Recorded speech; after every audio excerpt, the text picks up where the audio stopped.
ಸ್ಥಿತ ಪ್ರಜ್ಞನಾಗ ಇದ್ದಾನೆ. ಕೇಳು, ಏನು ಹೇಳಲು ನಿನಗೆ?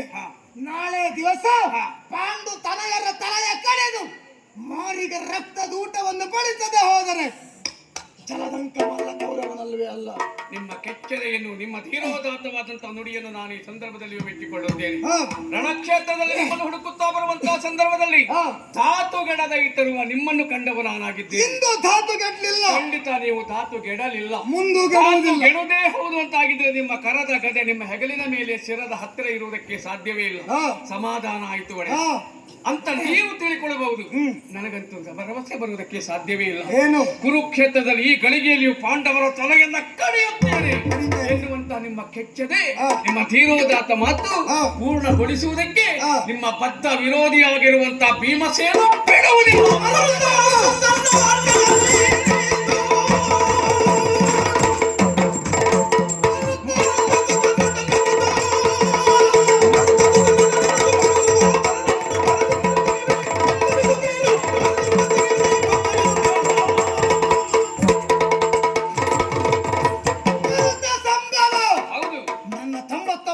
ತಮ್ಮಂದಿರ ಸಾವಿಗೆ ಕಾರಣ ಮರುತ ಸಂಭವನ ಒಡಲನ್ನು ಬಗೆಯುತ್ತೇನೆ. ಸತ್ತಂತ ನನ್ನ ತಮ್ಮಂದಿರ ಆತ್ಮಕ್ಕೆ ಶಾಂತಿ ದೊರಕಿಸ್ತೇನೆ. ನಾರಸಿಂಹ ಹಿರಣ್ಯಾಕ್ಷನ ಉದರವನ್ನು ಬಗೆದಂತೆ ಮತ್ತು ಅದನ್ನು ಬಗೆಯುತ್ತಿದ್ದಾಗ ಕೇಳಿದ್ರಂತೆ, ಯಾಕೆ ಆ ಸ್ಥಿತಿ ಮತ್ತು ಸತ್ತಿದ್ದಾನೆ, ಮತ್ತೆ ಎಲ್ಲಿಯಾದರೂ ಇರಬಹುದು ಪ್ರಹ್ಲಾದನಂತವರು. ಹಾಗೆ ಮರುತ ಸಂಭವನ ಒಡಲನ್ನು ಬಗೆಯುತ್ತೇನೆ. ಕಳೆದ ತಮ್ಮಂದಿರ ಆತ್ಮಕ್ಕೆ ಶಾಂತಿ ಕೊಡ್ತೇನೆ. ನಿಮ್ಮ ತಮ್ಮಂದಿರ ಆತ್ಮಕ್ಕೆ ಶಾಂತಿ ಕೊಡಬಹುದು, ಆದರೆ ಭೀಮನ ತಮ್ಮ ಅರ್ಜುನ ನಿಮ್ಮನ್ನು ಬಿಡುವುದಿಲ್ಲ.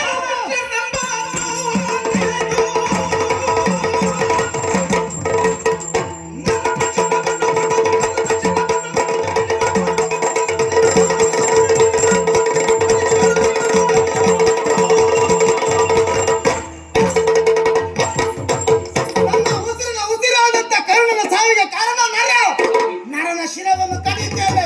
ನನ್ನ ಆತ್ಮೀಯನ ಆತ್ಮಕ್ಕೆ ಶಾಂತಿ ಕಲ್ಪಿಸುತ್ತೇನೆ. ಕೇವಲ ನಿಮ್ಮನ್ನ ಓಲೈಸಿಕೊಂಡಿದ್ದು ಬದುಕಿದಂತವರು, ನಿಮಗಾಗಿಯೇ ದೇಹತ್ಯಾಗವನ್ನು ಮಾಡಿದವರು, ನಿಮಗಾಗಿಯೇ ತನ್ನ ಪ್ರಾಣವನ್ನೇ ಪಣವಾಗಿಟ್ಟು ರಣಕ್ಷೇತ್ರದಲ್ಲಿ ಬಲಿಯಾದವರಿಗೆ ಎಲ್ಲವರಿಗೂ ಪಾಂಡವರನ್ನ ಕೊಲ್ಲುವುದರ ಮೂಲಕವಾಗಿ ಆ ಸಮಾಧಾನವನ್ನು ತಂದುಕೊಡ್ತೇನೆ ಅಂತ ನೀವು ಹೇಳ. ನಿಮಗೆ ಆ ಸಮಾಧಾನ ಉಂಟು. ಕೇಳಿರುವಂತ ನನ್ನ ಕಿವಿಗೆ, ನನ್ನ ಮನಸ್ಸಿಗೆ ಸಮಾಧಾನ ಆಗಿದೆ. ನನ್ನ ಒಡೆಯ ಈ ಸಂದರ್ಭದಲ್ಲಿಯೂ ಧೀರೋದಾತ್ತನಾಗಿದ್ದಾನೆ, ಕೆಚ್ಚದೆಯಿಂದಲೇ ಇದ್ದಾನೆ, ಛಲದಂಕನೇ ಆಗಿದ್ದಾನೆ ಎನ್ನುವ ಒಡೆಯ. ನನಗೆ ಸಮಾಧಾನ ಆದ್ರೆ ಸಾಕಾಗ್ಲಿಕ್ಕಿಲ್ಲ. ಮತ್ತೆ ನಾನು ಈ ಕ್ಷೇತ್ರಕ್ಕೆ ಬರುವುದಕ್ಕೆ ಕಾರಣ ನಾನಾಗಿ ಬಂದವನಲ್ಲ. ಮತ್ತೆ ನಿಮ್ಮ ಇರುವಿಕೆ ಏನು ಎನ್ನುವ ಹಾಗೆ ನನ್ನಲ್ಲಿ ಪ್ರಶ್ನೆ ಮಾಡಿದಾಗ ನಿಮ್ಮ ತೀರ್ಥರೂಪರು ನಿಮ್ಮನ್ನೇ ನೋಡಿ ನಾನು ವಿಷಯವನ್ನು ತಂದು ಹೇಳುತ್ತೇನೆ ಎನ್ನುವ ಹಾಗೆ ಬಂದವನಾಗಿದ್ದೇನೆ. ತಿರುಗಿ ನಾನು ಅರಮನೆಗೆ ಹೋಗಬೇಕು ಅಂತ ನೀವು ಹೇಳ್ತಾ ಇದ್ದೀನಿ. ಎಲ್ಲಿಯಾದರೂ ನಿಮ್ಮ ತಂದೆ ನನ್ನ ಮಗ ಹೇಗಿದ್ದಾನೆ, ಏನು ಹೇಳಿದ್ದಾನೆ ಅಂತ ಕೇಳಿದ್ರೆ ಅವರಿಗೆ ಹೇಗೆ ಉತ್ತರ ಕೊಡಲಿ ಹೇಳಿ? ತಂದೆಗೆ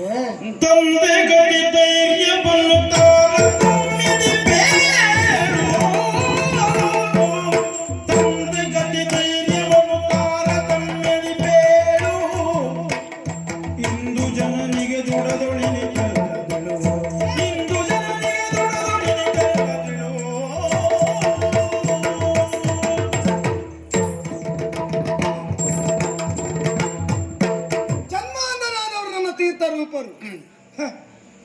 ಪಾಪ ಅವ್ರಿಗೆ ಎಂತದ್ದು ಗೊತ್ತಿಲ್ಲ ಸಂಜಯ. ನಾವು ಅವ್ರದಕ್ಕೆ ಪ್ರಾರಂಭ ಮಾಡುವಾಗ ಸಂತಸ ಪಟ್ಟರು, ನಮ್ಮ ಮಕ್ಕಳು ಇನ್ನಾದರೂ ಆಳ್ತಾ ಇದ್ದಾರಲ್ಲ ಎನ್ನುವುದಾಗಿ. ಸಂಜಯ, ತಂದೆಗತಿ ಧೈರ್ಯವನ್ನು ನೀನೇ ಹೇಳಬೇಕು. ನಮ್ಮ ಮನೆಯ ಆಧಾರ ಸ್ತಂಭ ನೀನು ಸಂಜಯ. ನಾನು ಯಾವ ಕಾರ್ಯ ಮಾಡೋದಕ್ಕೆ ಸಮ್ಮತೆಯ ಮುದ್ದಿಯನ್ನು ಒತ್ತುತ್ತಾ ಇದ್ದಾರೋ ಅಪ್ಪ. ಧೃತಿ ಗೆಡ್ಲಿಲ್ಲ, ಕೌರವ ಛಲದಂಕ ಮಲ್ಲನಾಗೆ ಇದ್ದಾನೆ. ನಿಷ್ಪಾಂಡವ ಪುತ್ರಿಯನ್ನಾಗಿಸುವುದಕ್ಕೆ ದೇಹದಲ್ಲಿ ಉಸಿರಾಡುತ್ತಾ ಇದ್ದಾನೆ ಎನ್ನುವುದಾಗಿ ತಂದೆಗೆ ಧೈರ್ಯವನ್ನು ಹೇಳು. ನಾಳೆ ಪಾಂಡು ತನಯರನ್ನು ಶಿರ ಅರಿಯುತ್ತಾನೆ ಎನ್ನುವುದಾಗಿ ಹೇಳು ಸಂಜಯ. ಒಡೆಯ, ಹುಟ್ಟಿರುವಂತಹ 100 ಮಕ್ಕಳಲ್ಲಿ 99 ಮಕ್ಕಳು ಈಗಾಗಲೇ ಕಳೆದುಕೊಂಡವರಾಗಿದ್ದಾರೆ. 99 ಮಕ್ಕಳನ್ನು ಕಳೆದುಕೊಂಡಾಗಲೂ ಇದು ನಿಮ್ಮ ಮಗು ಈ ರೀತಿಯಲ್ಲಿ ಸತ್ತ ಎನ್ನುವ ಹಾಗೆ ನಾನೇ ಅವರ ಕಣ್ಣಿಗೆ ಕಣ್ಣಾಗಿ ಹೇಳಿದವನಾಗಿದ್ದೇನೆ. ಆ ಸಂದರ್ಭದಲ್ಲಿ ಅವರಿಗಿರುವ ಆಶೆ ಏನಾಗಿತ್ತು ಅಂತ ಹೇಳಿದ್ರೆ, ನನ್ನ ಮಗ ಕೌರವೇಶ್ವರ ಇದ್ದಾನಲ್ಲ ಎನ್ನುವ ಹಾಗೆ. ಈಗ ನಿಮ್ಮ ಧೈರ್ಯದ ಮಾತನ್ನು ತಂದೆಗೆ ಹೇಳುತ್ತೇನೆ. ಯಾಕೆಂತಿದ್ರೆ ಅವರ ನೋವನ್ನು ನಾನು ಉಪಶಮನಗೊಳಿಸುತ್ತೇನೆ, ಭರವಸೆ ಉಂಟು ನನಗೆ. ಆದರೆ ತಂದೆಯನ್ನು ಸಮಾಧಾನ ಮಾಡಿದ ಹಾಗೆ ತಾಯಿಯನ್ನು ಸಮಾಧಾನ ಮಾಡುವುದಕ್ಕಾಗುವುದಿಲ್ಲ. ಎಲ್ಲಾ ಮಕ್ಕಳು ಹೋದರೂ ಚಿಂತೆ ಇಲ್ಲ, ಸತ್ತ ಆ ಮಕ್ಕಳನ್ನೆಲ್ಲ ಇದ್ದ ನನ್ನ ಮಗ ಕೌರವನ ಮುಖ ನೋಡಿ ಮರೆಯುತ್ತೇನೆ ಎನ್ನುವ ಹಾಗೆ ಮಾತ್ರ ಹೃದಯ ನಿಮಗಾಗಿ ಕಾಯುತ್ತಾ ಇದೆ. ಒಡೆಯ, ನನ್ನ ಮಗ ಎಲ್ಲಿ ಅಂತ ಕೇಳಿದ್ರೆ ನಿಮ್ಮ ತಾಯಿಗೆ ಏನು ಉತ್ತರ ಕೊಡ್ಲಿ? ಅಮ್ಮ,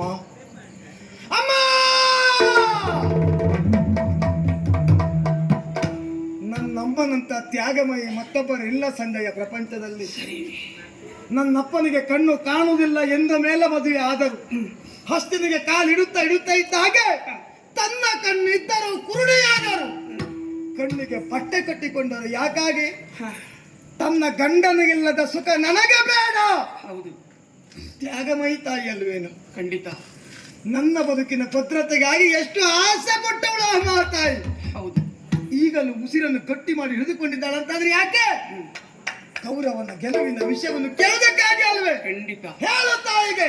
ಏನಂತ ಹೇಳಿ? ನಿನ್ನ ಮಗ ಕೆಚ್ಚದೆಯ ವೀರನಾಗೆ ಇರ್ತಾನೆ, ಅಚ್ಚಳಿಯೋ ರೀತಿಯಲ್ಲಿ ಕಾರ್ಯೋನ್ಮುಖವನ್ನು ಗೈತಾನೆ, ನಾಳೆ ಸಮರಾಂಗಣದಲ್ಲಿ ವಿಜಯ ಸಾಧಿಸುತ್ತಾನೆ ಎನ್ನುವುದಾಗಿ ಹೇಳು ಸಂಜಯ, ಹೇಳು.